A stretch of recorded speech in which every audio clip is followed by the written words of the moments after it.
E aí, pessoal, na aula de hoje eu vou querer falar um pouco sobre structs com vocês. Na verdade, structs vocês podem pesquisar também e encontrar como registros, mas isso é basicamente um tipo composto. Se a gente quisesse criar um tipo de dado que agrupa outros tipos de dados primitivos, é com struct que a gente vai fazer isso. E pensando em um exemplo, a gente lembra da questão da programação orientada a objeto, em que as entidades que a gente vai utilizar para construir os objetos do nosso código, elas derivam de uma classe, e essa classe é espelhada, inspirada em um objeto da realidade, ou uma classe que existe na realidade. Então, vamos pensar em um carro. Um carro a gente pode ter como atributo quantidade de portas, quantidade de bancos, marca e um valor da parcela. Esses valores, eles têm seu respectivo tipo. Por exemplo, quantidade de bancos e portas pode ser inteiro, o valor da parcela pode ser um float e a marca pode ser uma string. Então, eu vou começar a modelar isso aqui com vocês utilizando struct. Existem algumas formas de você definir struct, mas você pode fazer dessa forma aqui. Vou usar essa palavra reservada typedef. E aqui eu vou avisar para o compilador que eu vou iniciar um struct.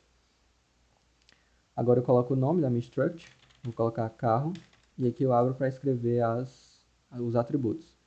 Então, o meu carro, ele vai ter um atributo inteiro, que é a quantidade de portas.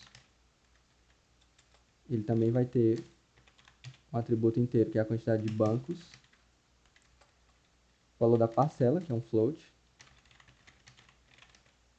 E também a marca, que vai ser um vetor de caracteres.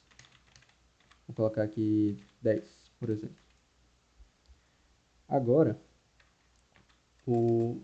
digamos, a nossa classe ela já está pronta. Quando o compilador passar ali pela linha 11, ele já vai identificar a classe. Vou colocar um ponto e vírgula aqui. Pronto. E para eu criar um objeto, vamos pensar assim nessa lógica de orientação a objeto. Para eu criar um objeto, eu só simplesmente venho, digo para o compilador que eu vou declarar um struct. Vou chamar um struct, na verdade, ser da classe carro. E o nome da minha struct vai ser, não sei, pode ser x. Só para exemplificar. A partir disso, eu tenho esse objeto criado e eu posso setar diretamente os atributos. Então, x ponto quantidade de portas, de bancos, vamos ser 5. X ponto quantidade de portas, vamos ser 4. O valor da parcela também é direto. Vou colocar aqui, não sei, R$ 500. E agora, quando eu for escrever o valor da marca, escrever a marca em si, e eu tentar atribuir dessa forma, por exemplo, Volkswagen, ele vai me acusar um erro. Ele vai dizer justamente o seguinte, a expressão deve ser um L-value modificável. Pesquisando sobre esse erro, que eu não tinha conhecimento, existe uma estrutura na documentação da linguagem que associa esses L-values, R-values, só que não é interessante pegar nesse nível de aprofundamento agora. Mas se a gente lembrar do que a gente viu, é que um vetor de caracteres, ele é como se fosse um ponteiro que vai apontar para um espaço da memória, e aquele espaço seguinte, de acordo com a quantidade de espaço que eu reservei para aquele vetor, que vai, tipo, a continuação, a partir daquele espaço de memória que o ponteiro está apontando, é que delimita o nosso vetor, no caso a string, né? Aqui o que está acontecendo é que, pelo que eu entendi, ele está pedindo um ponteiro, para eu pegar um ponteiro que está apontando para um string, e eu estou passando como atributo uma string pura. Então ele está dando esse erro. Para a gente resolver isso, se vocês lembrarem da aula que a gente comentou sobre a biblioteca string.h, lá a gente tinha uma função que realizava essa cópia.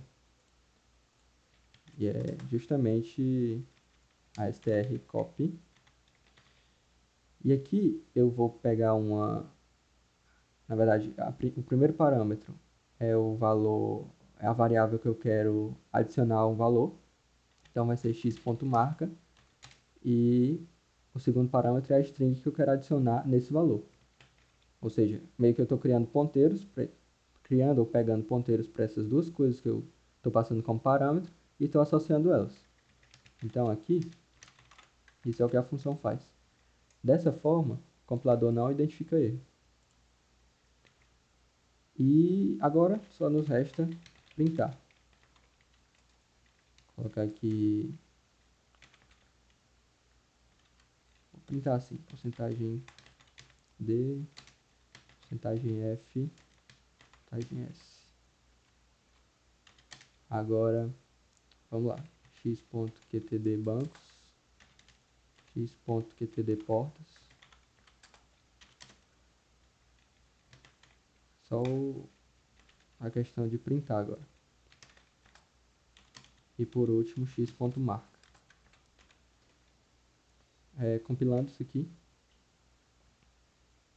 a gente tem 5 bancos, 4 portas, aqui o float, né, com todas as casas decimais, mas está dando 500, e a marca foi Volkswagen.